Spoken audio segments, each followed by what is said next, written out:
বাংলাদেশ জাতীয়তাবাদী দল মানিকগঞ্জ পৌরসভার সফল সভাপতি নাসিরউদ্দিন।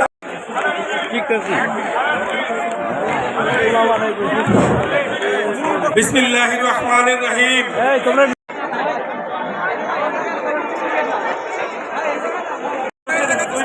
ধানের শীষের কান্ডারি মহোদয় কিছুক্ষণের মধ্যেই উপস্থিত হবেন।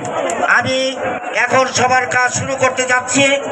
আমি মঞ্চে আসন গ্রহণ করার জন্য মানিকগঞ্জের সাবেক কনভেনর আমাদের জাতীয়তাবাদী স্বাধীনতা উপজেলা শাখার সংগ্রামী সাধারণ সম্পাদক আবুল বাসারকে মঞ্চে জানাচ্ছি। আমরা প্রার্থী হিসেবে পেয়েছি উনি যদি সারা বাংলা সভাপতি সংগ্রামী মঞ্চটা আপনারা একটু, আমি তরুণ এবং সবাইকে শ্রমিক দলের সভাপতিকে বলবো মঞ্চটা একটু। প্রিয় নেতৃবৃন্দ, ইতিমধ্যে আমরা প্রত্যেকটি থানায়, প্রত্যেকটি ওয়ার্ডে, প্রত্যেকটি খেলার মাঠে রাজনৈতিক এবং অরাজনৈতিক সকল তরুণ সমাজের গণভোটের ফলাফল ঘোষণা করেছি। হ্যাঁ ভোট পড়েছে 1008টি, না ভোট পড়েছে 162টি। অবৈধ বা গণনা বহির্ভূত ভোটের সংখ্যা 152। ভোট কাস্ট হয়েছে 70.73%। ধন্যবাদ।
নির্বাচন ডিউটি সে ক্লান্ত হয়ে গেছে, তবু ভাই কামনা